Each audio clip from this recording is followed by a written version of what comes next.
tableaux de peinture du Louvre et qui les avait mis en ligne. Le ministère de la Culture a découvert qu'on pouvait utiliser ce qu'on appelait à l'époque des sites web pour présenter des tableaux. Et puis le deuxième, c'était ce projet qui s'appelait Ricochet, qui était autour de la culture des jeunes, et qui a très vite été associé avec un lieu, qui était un lieu dans lequel non seulement on travaillait sur ce projet, mais aussi on accueillait autour de cette notion de la culture des jeunes à Charleville-Mézières, qui était une ville dans laquelle il n'y avait même pas de commerçants pour les ordinateurs. On ne même pas acheté à cette époque-là un ordinateur Charleville-Mézières. Donc j'avais été sur ce projet au début des années 90. Donc pour moi, le web et les espaces ont été associés tout de suite. Et puis ensuite, j'étais au cabinet de Catherine Trottmann, j'étais son conseiller pour les nouvelles technologies, j'étais un des auteurs du programme d'action gouvernementale pour la société de l'information de Lionel Jospin. Et un des projets de ce PACSI en ce qui concerne le ministère de la Culture et de la Communication, c'était donc les espaces culture multimédia, qui avait été une proposition que j'avais portée et j'avais pu convaincre Catherine Trottmann d'en faire une politique, dans la mesure où précisément elle avait déjà pu voir, expérimenter ce qu'a montré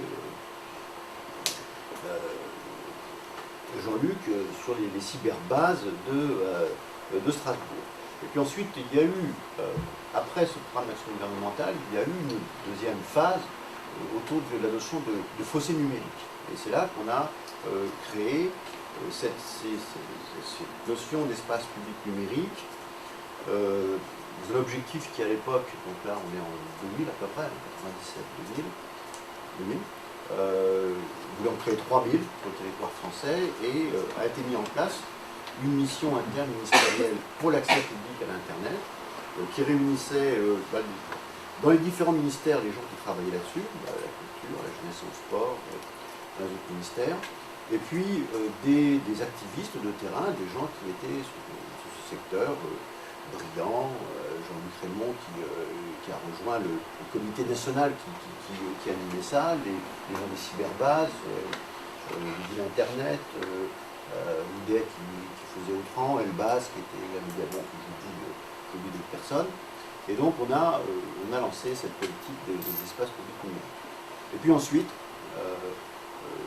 ça a sorti de cette responsabilité, 3 ans après, et je travaille au sein de l'association Ars Industrialis, qui n'est pas évidemment un espace public, mais qui est quelque chose qui travaille centralement sur la question de mutation de la culture et de la technologie dans son rapport à la vie de l'esprit. Alors, à travers ces 3 étapes, l'étape locale à Charleville-Mézières, l'étape, disons, sectorielle des espaces culture multimédia, et puis l'étape plus générale des espaces publics numériques, j'ai rencontré les animateurs de ces lieux, et mon premier point de bilan, il va être centré sur cette rencontre. Bon, j'aime bien le mot animateur, hein, c'est celui qui donne du souffle, puis c'est un peu spiritualiste, celui qui donne une âme. Et à l'origine, ce qui est très important, c'est qu'on a ce parcours, je dirais, des emplois jeunes vers jusqu'aux animateurs. Des nouveaux emplois, comme disait Hamon, qui avait rédigé cette loi sur les emplois jeunes pour Aubry, des nouveaux emplois ou nouveaux services. Du côté de l'animation multimédia, on était bien dans cette doctrine. Des nouveaux emplois, des nouveaux services. C'était pas comme à l'Ève, qui étaient des pions sur les postes d'emploi jeunes. Les pions, il en existe depuis à peu près 2 millénaires dans la civilisation, dans d'autres aussi. C'était pas franchement un nouvel emploi, mais d'ailleurs un nouveau service. Alors, on était bien dans cette philosophie, dans cette dynamique plutôt, à la source. Il y avait des hommes, des femmes, il y avait un travail d'animation, il y avait une aventure, une entreprise qui était l'espace public numérique.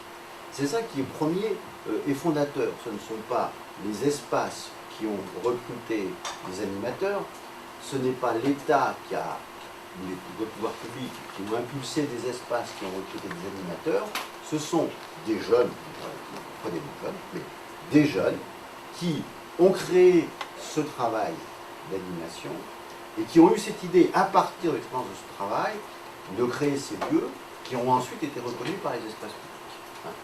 C'est ça la réalité du développement historique. Là, je commence un peu par la rétrospective. Chaque fois que l'État ou tel pouvoir politique a reconnu ce fondement, il a bien œuvré, y compris pour lui-même. Chaque fois qu'il s'en est écarté pour fixer un début de réglementation, pour faire du formatage, non seulement il a nuit au mouvement, mais il a échoué. Ça, c'est très important. Non seulement ça nous a ennuyé, ça nous a empistrouillé, ça nous a compliqué la vie, mais en plus ça a raté. Alors moi je suis administrateur civil hors classe, normalement je suis un juriste, donc je reconnais parfaitement le rôle de l'État dans l'institution. Mais le pouvoir d'instituer suppose légitimité et puissance, il ne suppose pas caprice et autoritarisme. Ce dont cette légitimité et cette puissance, les pouvoirs publics n'en disposent pas a priori dans la question du numérique. Et c'est ce qui fait que toutes les modes d'institution ou de gouvernance prématurée des lieux, finalement, ont abouti à un échec. Et je ferai une comparaison avec l'école, parce que pour nous c'est une évidence l'école. Il y a Jules Ferry, et Jules Ferry crée l'école. Bon, ça apprend l'histoire. Mais Jules Ferry ne crée pas l'école à partir de rien. Il crée l'école à partir de presque un siècle d'expérimentation. Vous avez les petits frères des écoles chrétiennes qui imposent l'organisation en classe par rapport au modèle des jésuites. Vous avez les écoles émancipées, expérimentales, qui imposent le modèle où on apprend à lire et à écrire en même temps. Avant, on apprenait d'abord à lire et après, on apprenait à écrire. Vous avez sous Louis-Philippe cette idée que dans chaque ville, il y aura au moins un prof, et toutes sortes de gens sont profs, hein, des rescapés des armées de Napoléon. Ça ressemble à notre secteur. C'est vraiment comme notre secteur. Pendant presque un siècle, il va y avoir sur le territoire français une expérimentation qui va se faire comme ça. Et puis Jules Ferry, à la fin, il ramasse les cartes et puis il dit pam, pam, pam. C'est-à-dire légitimité, parce qu'il va clore le débat. Eh ben oui, on va apprendre à lire à l'écran en même temps. Les élèves vont être en classe. Et puis volonté, puisqu'il va dire ça va être obligatoire, ça va être sur tout le territoire et ça va être gratuit. Donc on a. Mais s'il l'avait fait avant, ben, ça n'aurait pas marché. Hein, il fallait quand même que le corpus qui a fondé l'école laïque existe. Récemment, j'ai pu participer à un séminaire, comme on dit, animé par Régis Debray, sur le thème de sur le thème copie mode d'emploi. D'ailleurs, que dans la revue Medium, il y a une contribution d'Olivier Archel, de Sylvain Messier et Lionel Morel sur ce dont Olivier a parlé tout à l'heure, les ateliers copie.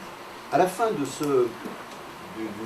la revue Medium qui publie les différents articles de ce séminaire, Régis Debray, qui tient habituellement une rubrique dans Medium, qui s'appelle Pense Bête, a écrit ceci qui s'appelle, intitulé Quiproquo. Je vais vous le lire in extenso, ça prend un peu de temps, mais je pense que presque tout est dit après sur les rapports entre ce que nous faisons et les pouvoirs publics.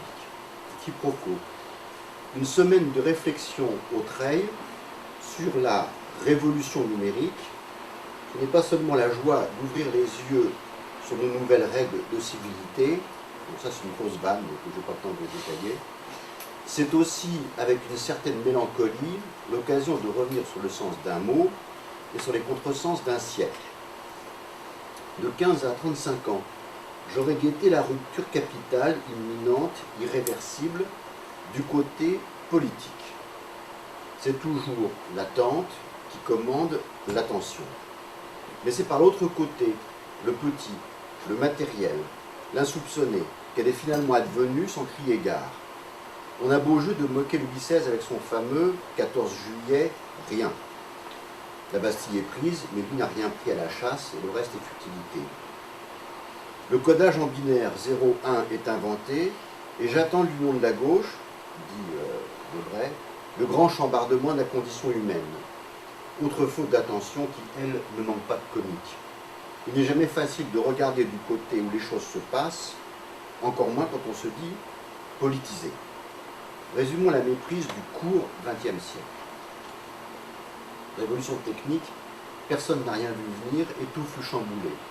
Révolution politique, la plupart la voyaient venir et rien ne s'est passé. Ce qu'une sentinelle à son créneau croyait le plus sérieux ne l'était pas, ce qu'elle croyait anecdotique était le plus décisif. Un jeu de malchance. avec le tournant technique, on ne sait pas trop où on va, on y va de toute façon. Avec la césure politique, on sait d'avance où il faudrait aller, mais on n'y arrive pas. Prendre le dur pour le mou et vice-versa. C'est le passage qui m'a le plus frappé. Prendre le dur pour le mou. Où est le dur, où est le mou? Nous vivons le politique, je commente, hein. Nous vivons le politique comme le dur, et nous, comme le, c'est pas le mou, mais le faible, en tout cas. Prendre le dur pour le mou et vice-versa, c'est sans doute l'archétype de la bévue propre à toutes les époques. La nôtre, en Europe du moins, a quelque peu perdu ses nerfs, en espérant au grand du temps, en militant pour ou en s'en battant contre la grande révolution prolétarienne, sans aviser du sens astronomique que revêt le mot révolution dans les affaires publiques, retour d'une société au point de départ de son orbite, ainsi qu'en témoigne sans pudeur la chronique des dernières décennies. Tandis qu'avec une révolution dans nos appareillages, l'après ne ressemble jamais plus à l'avant. Révolution, un maître mot piégé, et voilà qu'on perd sa vie sur un simple quiproquo. Enfin, extrêmement forte, hein. Voilà qu'on perd sa vie sur un simple quiproquo, et l'article est intitulé Quiproquo. Et je crois que nous sommes les acteurs, les vecteurs, les animateurs de ces mutations technologiques. Il est donc très important de ne pas être dans ce quiproquo et de savoir construire les relations nécessaires avec les politiques qui, eux, souvent sont dans ce quiproquo.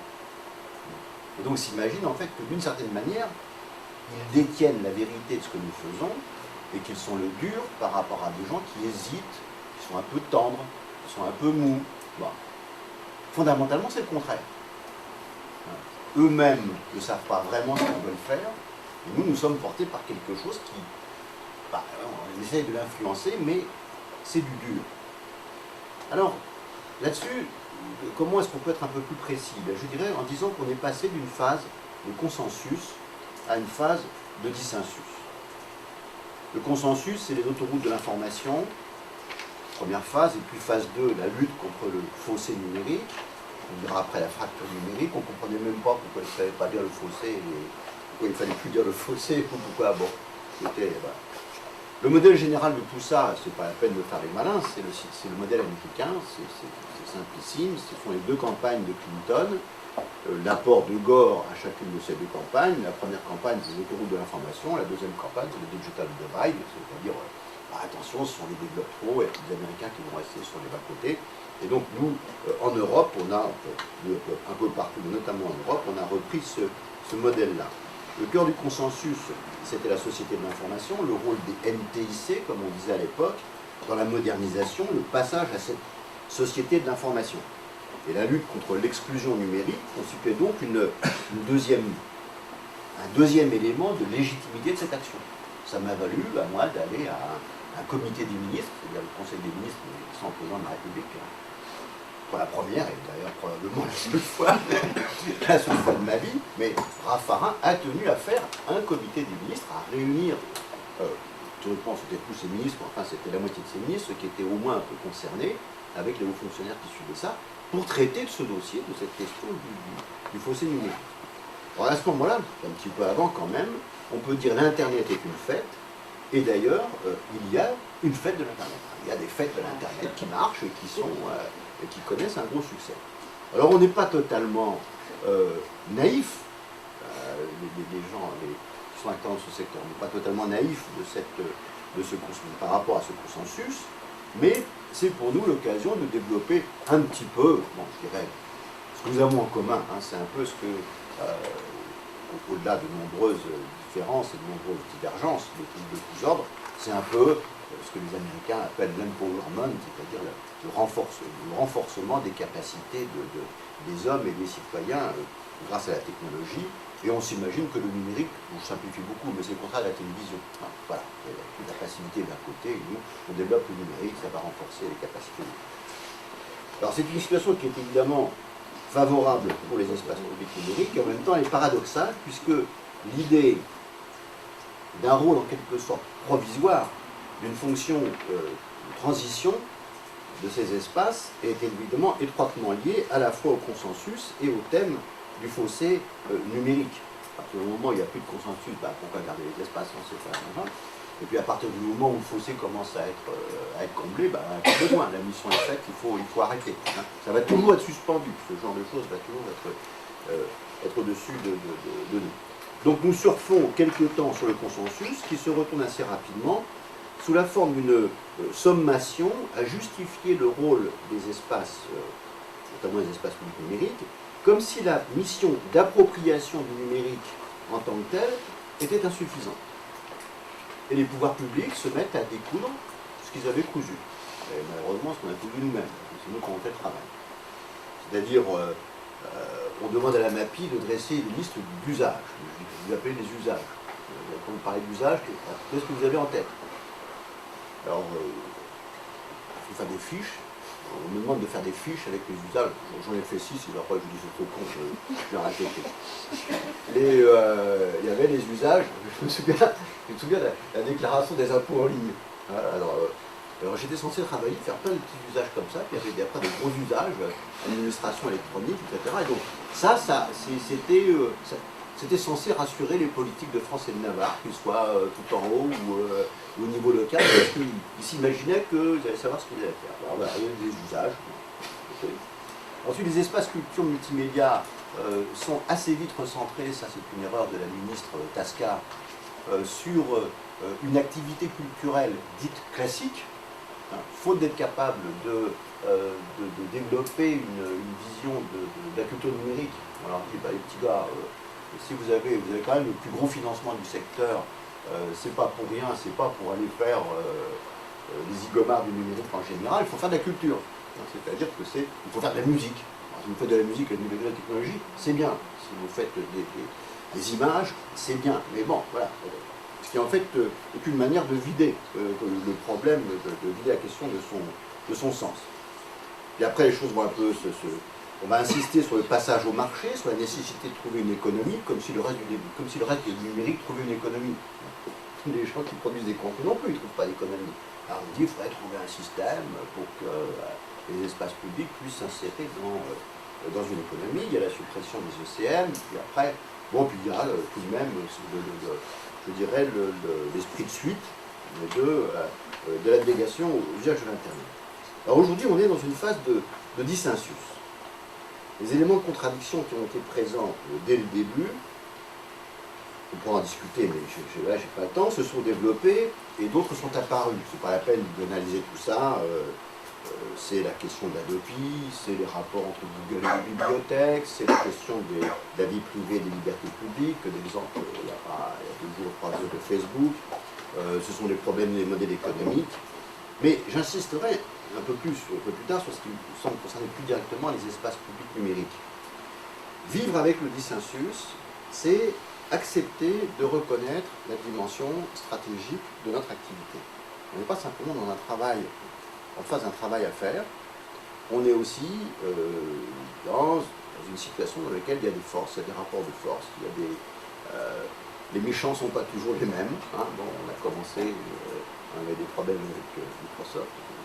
Maintenant c'est plutôt avec Google, les positionnements des politiques ne sont pas toujours les mêmes non plus, et il ne faut pas faire comme si ça n'existait pas, comme si ça ne nous concernait pas. Donc, ça c'est une absurdité. Hein. On ne peut pas être dans la fête de l'Internet. La fête de l'Internet, elle est finie. Hein. Donc ce n'est pas la peine d'avoir la nostalgie d'un retour de la fête de l'Internet avec des politiques qui viendraient remettre comme ça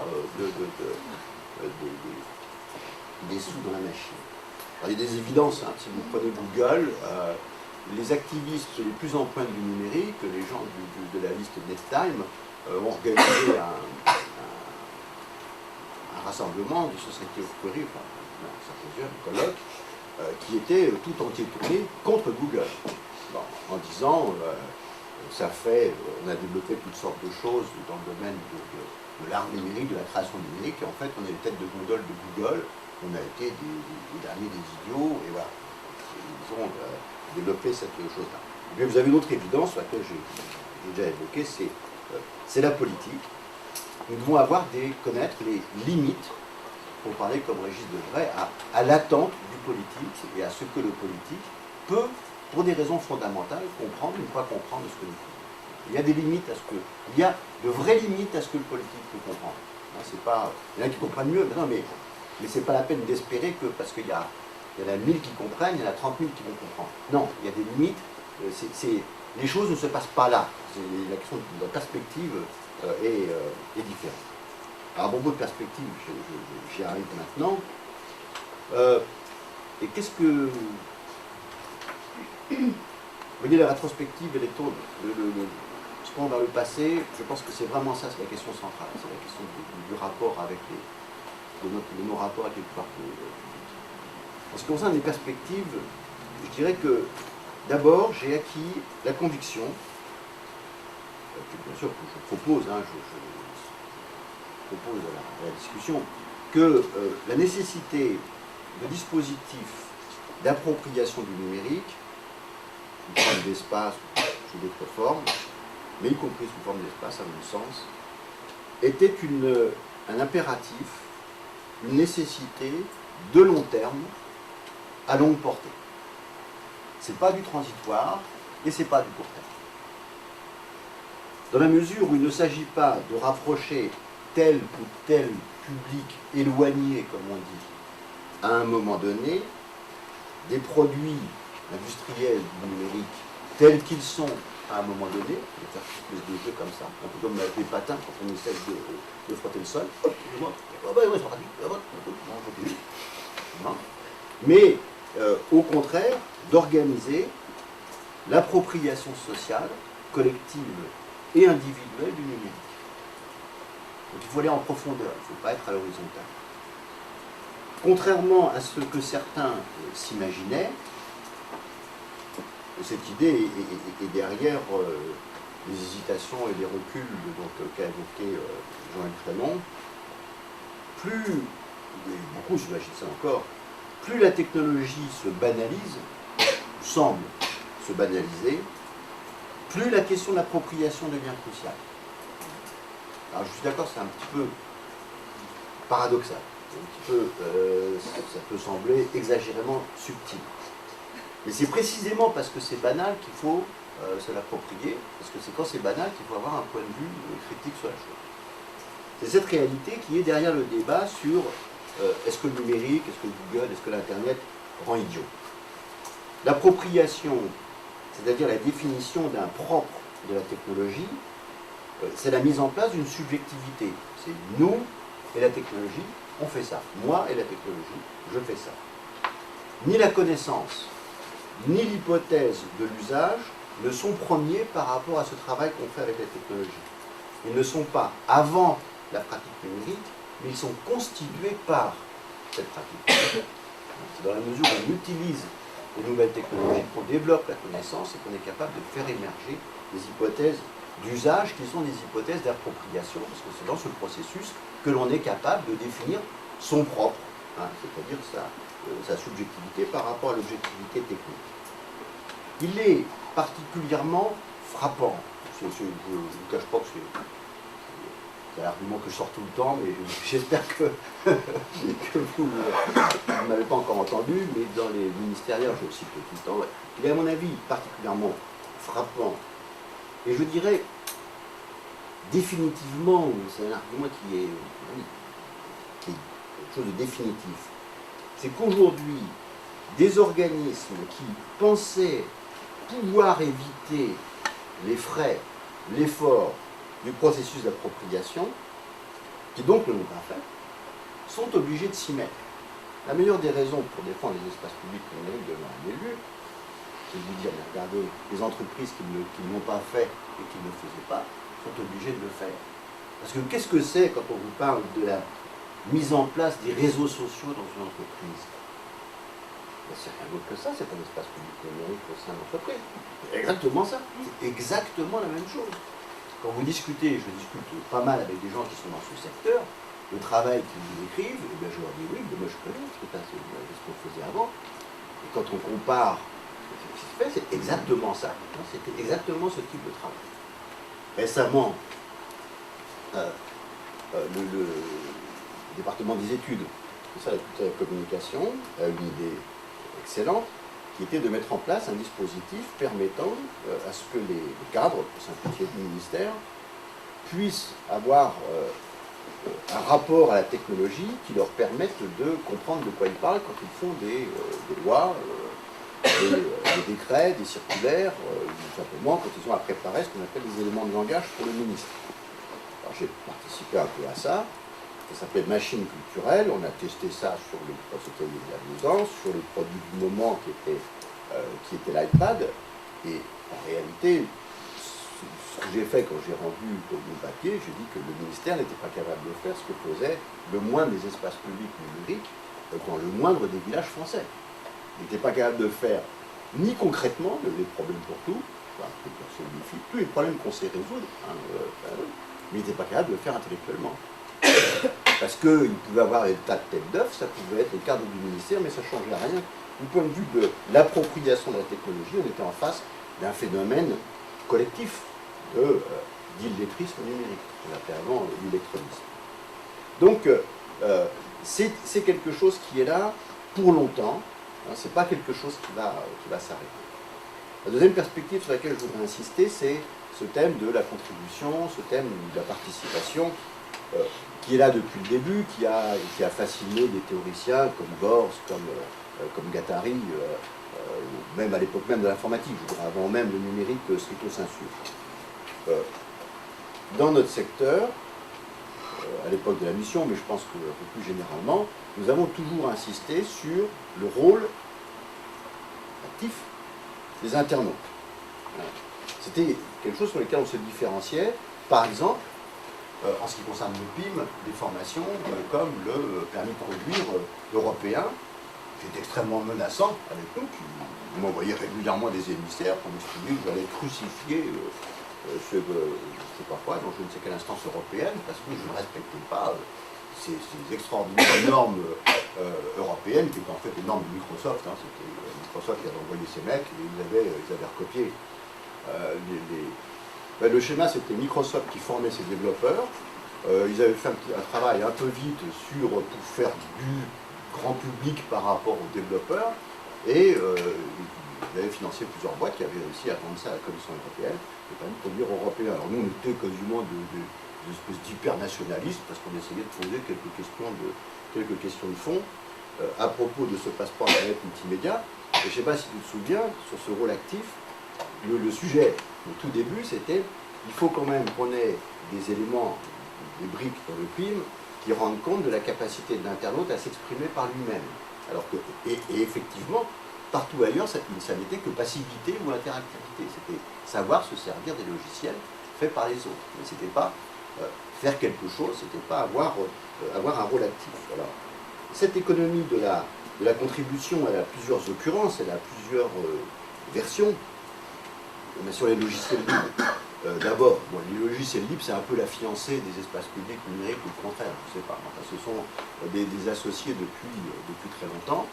On avait, à l'époque de la fête de l'Internet, on est sorti du bois d'un seul coup en annonçant que le ministère de la Culture et de la Communication utilisait les logiciels libres pour son back-office. On avait fait ça, c'était un peu un putsch. Je me souviens de la réunion interministérielle. Le conseiller de Matignon a dit, est-ce qu'il y a d'autres ministères qui se préparent à faire la chose? Et à ce moment-là, la gendarmerie nationale a dit mais nous, on le fait déjà depuis 2 ans. Le gars de Matignon leur a dit bah oui, vous l'avez dit à personne. Et on avait réussi à mettre cette prise de parti via la fête de l'Internet, à montrer que c'était légitime dans les espaces. Bon, évidemment, après ça, les contenus libres, les Creative Commons, je dirais le Web 2 un peu en général, les contenus créés par les utilisateurs, Wikipédia, même le financement participatif, il y avait un article, il y a encore un bon jeu de financement participatif, enfin bon, toutes ces occurrences, je ne veux pas détailler, de l'économie de la contribution. L'important, c'est que, d'abord, cette orientation, elle est conforme, je dirais, globalement à nos premières idées, donc de renforcer les capacités de l'homme et du citoyen. Ça va dans le même sens, et de reconnaître ce qui se fait de ce côté-là. Ça va très très vite, les transformations de ce point de vue-là, y compris dans des organismes, il est vrai qu'ils ne sont pas forcément toujours au courant, mais y compris dans des organismes qu'on penserait très éloignés de ça, comme le Louvre par exemple, vous avez des choses qui avancent très vite, par exemple dans la coopération avec Wikipédia. Et puis la deuxième raison, c'est que c'est la meilleure option stratégique. C'est par l'économie de la contribution qu'on pourra renforcer la position de forces comme les nôtres, de lieux comme les nôtres, notre proposition, et je ne doute pas que bientôt d'autres acteurs nous rejoindront sur cette économie de la contribution, parce que de toute façon ils n'auront pas le choix. C'est-à-dire que ce sera soit ça, soit passer sous les fourches codines de l'économie d'attention pilotée aujourd'hui par Google et demain par d'autres. C'est donc la meilleure des options stratégiques. Alors, je ne veux pas vous vendre une version social-démocrate des zones autonomes temporaires d'Akin Bey, des TAS, mais pourquoi? Parce que, en fait, je ne pense pas que ce soit là que soit le temporaire. Le temporaire, l'idée d'adapter, l'idée de reculer parfois, c'est très lié à l'ancrage réel. En revanche, ce qu'on peut développer du côté de l'économie de la contribution, je pense que Wikipédia le démontre, ça c'est solide, c'est durable, et c'est quelque chose qui peut s'imposer. Et donc je pense que c'est une orientation importante. Le deuxième point, qui a été évoqué par Jean-Luc, c'est la culture numérique. Alors, ça n'a pas été facile, et dès le début, avec ce thème de la culture numérique, la digital literacy, comme disent les anglo-saxons. Il y a toujours eu une tendance à la replier sur la connaissance des produits du marché. Et comme ces produits du marché, leur tendance c'est à toujours minimiser ce qu'il faut, ou à faire comme si on minimisait ce qu'il faut savoir pour les utiliser, forcément cette culture, voilà. Je me souviens de cette vidéo d'un réseau que je ne citerai pas qui nous parlait de la formation numérique, et là, notre collègue disait ici on forme à Word et à Internet.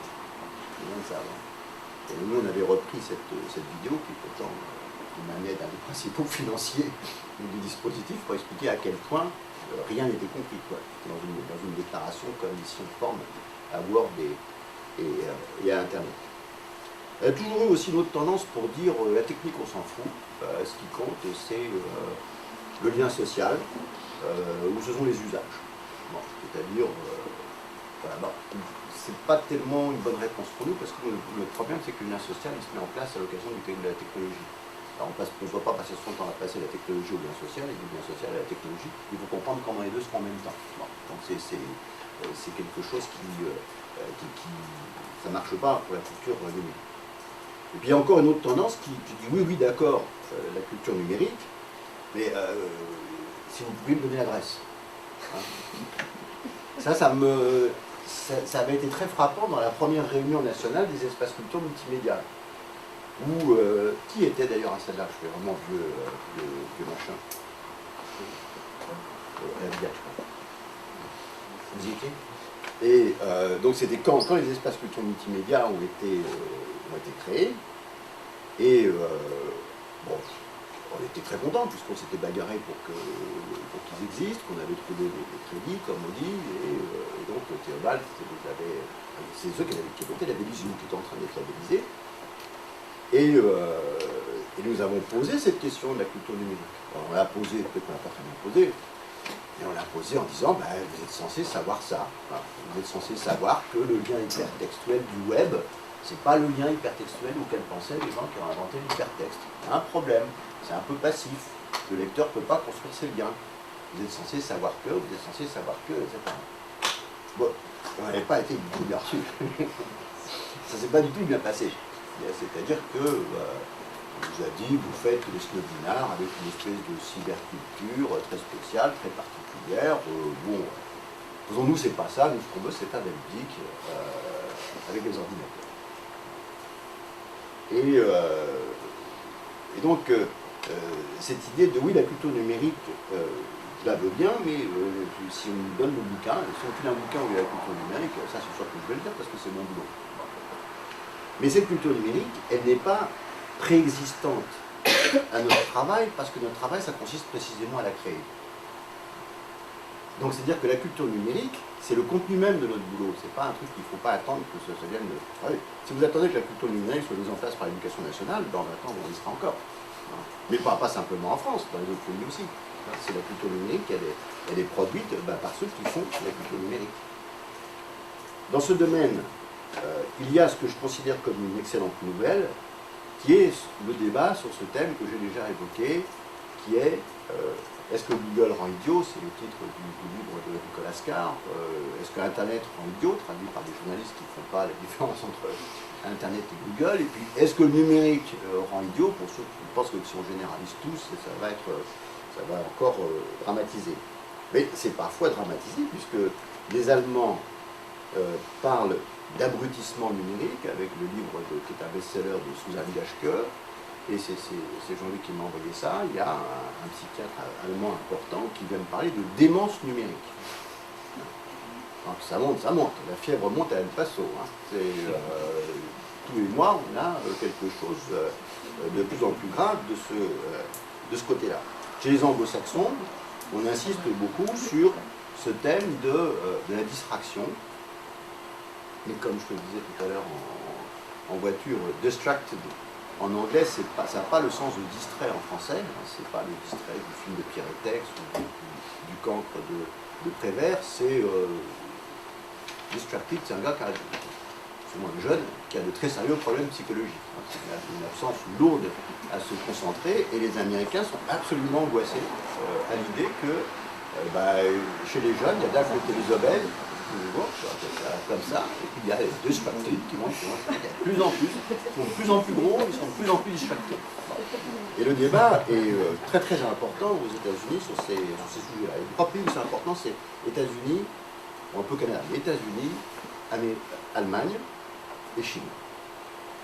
Alors, ce débat est excellent parce qu'il démontre que, fondamentalement, la culture numérique, c'est quelque chose de critique. Nous disons à Ars Industrialis qu'elle est pharmacologique. C'est-à-dire que l'appropriation du numérique nécessite la critique de la technologie à la fois comme poison et comme contre-poison. C'est pas qu'il y a du bon et il y a du mauvais, non. C'est que quand c'est mauvais, ça peut vraiment aller jusqu'à ça, le distracting. Alors vous savez peut-être, ou vous ne savez pas, que moi, mon domaine de recherche personnel, c'est la lecture, l'évolution de la lecture, les métamorphoses de la lecture. Donc je travaille pour construire un art de la lecture numérique, le courage de la lecture numérique. D'ailleurs, ce n'est pas un hasard si les bibliothèques sont un des lieux d'hébergement des espaces numériques. Et dans cette période récente, j'ai beaucoup travaillé sur... je travaille, c'est pas que je travaille sur cette question de l'attention dans sa relation avec la lecture. Je n'ai pas le temps à développer ça, mais je répondrai à la question si vous le souhaitez, puisque la lecture, c'est l'exercice fondamental dans notre société pour apprendre à concentrer son attention. Et qu'il y a un lien étroit entre les problèmes de diminution de la lecture, la place spécifique de la lecture numérique et la baisse de l'attention. Et donc, j'analyse les problèmes de l'attention comme un problème, comme un conflit. Mais ce conflit, il prend deux formes. La première, c'est une opposition pure et simple entre l'attention et la distraction, qui est définie comme un déficit de l'attention. La lecture numérique, par exemple, se développe sur un fond de baisse de la diminution des pratiques de lecture de livres imprimés et de journaux, depuis maintenant 1990, on sait très précisément en France le moment où ça a commencé, bon, c'est pas 6 mois après, enfin, on le sait, et de baisse des performances qualitatives de la lecture. La lecture numérique n'est pas à l'origine de ces deux tendances, qui sont apparues plus anciennement que la lecture numérique, mais ne peut éviter de les croiser. Dans cette opposition de l'attention et de la distraction, on va voir se croiser différents phénomènes qui sont donc l'affaiblissement du savoir lire classique, la passivité et l'interactivité caractéristiques de la culture de l'écran, c'est-à-dire de ce qui fait l'unité entre un bout la télé, au milieu les jeux vidéo, les smartphones et certaines formes d'usage en réalité passif de l'écran numérique, l'absence d'une véritable formation numérique, c'est-à-dire exactement ce qui est notre sujet à nous dans les espaces, une lecture numérique qui peut être une lecture sans savoir lire, maintenant il y a de plus en plus de travaux là-dessus, la soumission à ce que j'appelle les lectures industrielles, c'est-à-dire Google, c'est-à-dire le détournement de la lecture, le détournement de l'attention pour en faire autre chose, c'est-à-dire pour aller vers la consommation, que ce soit Google, que ce soit Amazon, que ce soit Apple, que ce soit le moteur de recherche ou les moteurs de recommandation, le principe est toujours le même, c'est détourner de la lecture vers autre chose qui est la consommation, le marketing d'abord et la consommation ensuite. Donc ça c'est un type d'attention. Et je comprends qu'il y ait des discussions sur ce conflit entre attention et distraction. Mais en même temps, le conflit des attentions peut prendre une autre forme, qui est l'opposition là entre deux types d'attention. Je parle d'attention du point de vue de la lecture, l'attention à la lecture, parce que c'est un sujet très proche pour nous. Une attention qui est orientée vers le texte, je travaille beaucoup là-dessus avec les profs, c'est-à-dire une attention qui est celle que précisément autorise classiquement la lecture du livre, qui sait se faire oublier comme médium au profit du texte. Parce qu'on a l'habitude, parce que l'objet livre est construit de cette manière-là. On lit, on arrête, on réfléchit, on reprend la lecture, il n'y a pas de problème. Comme dit Umberto Eco, on n'inventera pas mieux pour faire ça. Ça c'est vrai, c'est stabilisé tout comme ça. Et une autre attention qui est une attention orientée, elle, non pas vers le texte, mais vers le médium, vers son déchiffrement. Une attention qui est sensible à la situation de communication, on est ici dans un bâtiment de sciences de l'information et de la communication, à ce que Roland Barthes appelait l'aventure sémiologique, qui est constituée par la lecture numérique et par les lectures industrielles. Alors on peut toujours dire aux jeunes qui adorent le décryptage des médias, le décryptage des médias c'est ce que vous voyez, c'est le petit journal. Voilà. Les jeunes adorent ce genre de trucs. Voilà. Ils sont des spécialistes de ça. Et les profs disent, oui, mais alors, ils savent vous dire tout sur un film, l'acteur était là, le machin, un truc, et puis, qu'est-ce que t'en penses? Oh bah, l'acteur, il était... alors, il rebelote. Donc on décrypte les médias et on n'est jamais dans le texte pour le livre. Voilà. Alors, bien sûr, on peut reprocher ça, donc, de verser dans une espèce d'aventurisme sémiologique. Hein, c'est ce que, en fait, ce qui est reproché implicitement quand on reproche aux jeunes de montrer une fausse attention, une fausse concentration. Mais de toute façon, nous sommes tous confrontés à ce conflit, à ce deuxième conflit de l'attention. Et de la même manière qu'on aura besoin pendant longtemps de lieux pour préparer, pour mettre en place la culture numérique, pour mettre l'appropriation, ce type de conflit des attentions, qui est un conflit de culture et qui est un conflit qui tient à ce rapport entre la lecture du texte et l'attention orientée texte et l'attention orientée média, c'est une donnée structurante. Ce n'est pas quelque chose qui disparaîtra parce qu'un ministre de l'Éducation aura trouvé la bonne circulaire à écrire. C'est le contexte, c'est un contexte qu'on peut dire, pour être prétentieux, épistémologique de notre époque. Alors, la conclusion, c'est que ma conviction et ma proposition sont que les activités des espaces publics numériques, s'ils savent non pas seulement accompagner le développement des industries numériques, ils n'ont jamais été faits pour ça. Hein. C'est pour ça qu'à chaque fois qu'on leur a dit de devenir ça, c'était après pour leur dire qu'ils les supprimer, puisqu'ils n'ont pas été faits pour ça. C'est dans une manœuvre rhétorique, je ne sais plus comment ça s'appelle, mais là, de la double contrainte là.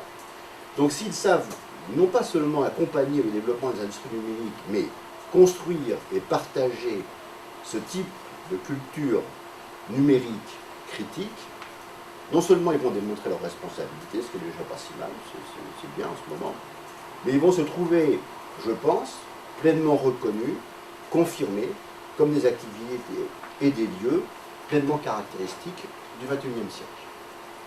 Enfin, grandiose, mais...